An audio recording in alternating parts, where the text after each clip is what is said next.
to our next topic, college football. We're finna get into that more, y'all. So, Ole Miss College, they took care of business this past Saturday against my team, James, LSU.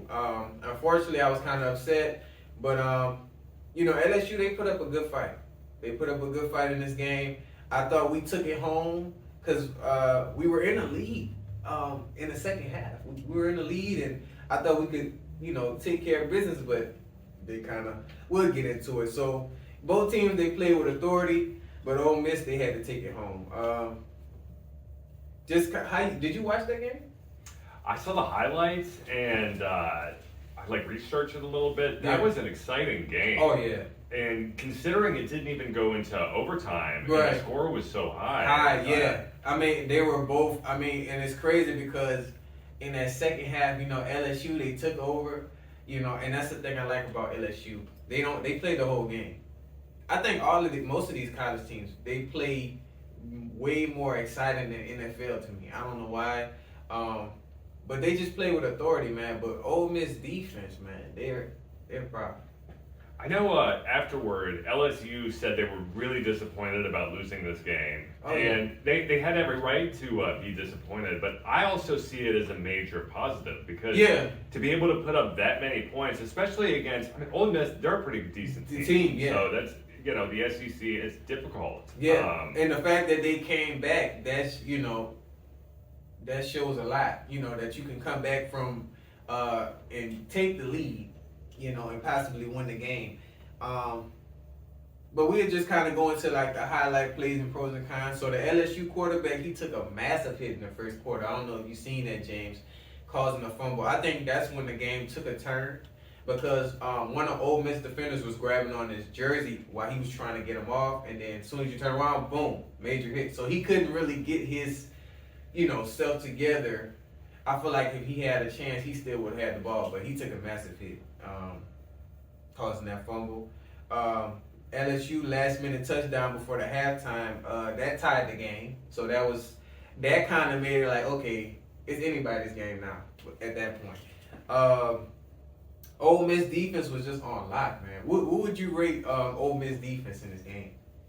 Well, they did give up a lot of points. So there's that. But considering they were able to keep them in the game the whole time and actually eventually end up winning the game, and it sounds like that specific play then was the turning point in the game for Ole Miss to go ahead and start gaining more momentum.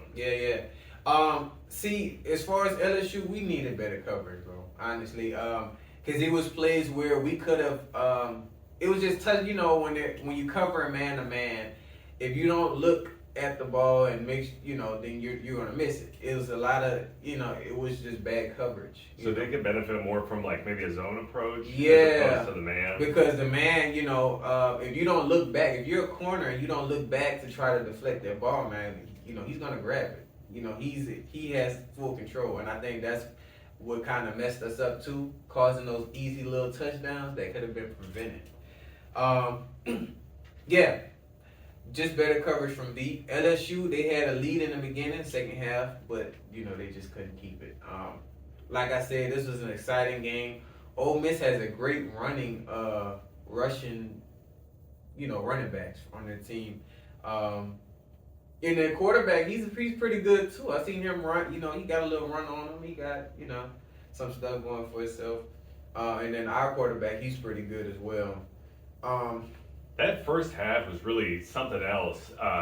Considering, Ole Miss, 21 points in the first quarter. First quarter, right. LSU, 21 points in the second quarter. So that's kind of basically saying, okay, this is going to be a game. This is going to be, and I like the fact that they played until the end. Because you never know when teams play like that, you never know how it's going to end up. It seems like they were kind of figuring each other out in the first half. And then when the second half rolled around, it was like, okay, we're going to do what we know works. And try to get the advantage. Yeah, I agree. Like I said, I think that second half, it was just like, okay, we know what to do. It's game time. It's anybody's game. And I really, when LSU had that lead, I really thought it was over. Like, okay. But it's just crazy how things could make a turn, last minute. So, speaking of the coaching too, I thought this was probably one of the most exciting wins Lane Kiffin has ever had throughout his college career. Yeah, and definitely a big one in the SEC to beat LSU. Right, exactly. I kind of want to see Ole Miss play against Georgia now. Georgia State. I want to see that because both of their defensive line, I think it's going to be exciting. Yeah. If we look, let's go into the players of the game. Ulysses Bentley, running back, he was a star player on that team. Jackson Dart, quarterback for Ole Miss, he had 389 yards and 4 touchdowns. That's pretty impressive, game. Yeah. Quinton Junkins, running back, he had 177 yards and a touchdown.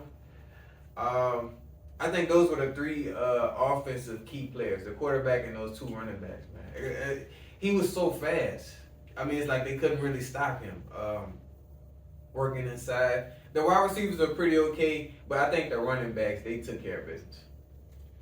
So you think speed is probably kind of the focus that they went into for this season? Yeah, definitely. Because, I mean, they were breaking tackles, and they just took off, They're definitely, we're definitely going to keep an eye on them as far as games come, but they're 4-1 now. Yeah, I believe, after that win. But you guys, let us know who your favorite college team is. Mine is LSU. James, what's yours? I really love Colorado, although I have kind of been a Colorado fan for years. I spent 2 semesters there, so Right. that's kind of I'm a Buffalo. Gotcha. For sure, Buffalo fan. Facts. LSU for me, I like Colorado as well. Y'all let us know your favorite team. Keep us updated. We're going to keep you guys updated on these teams and Colorado coming up. But if I were to pick an underdog team, I'd probably say UTEP. UTEP? Yeah, I agree.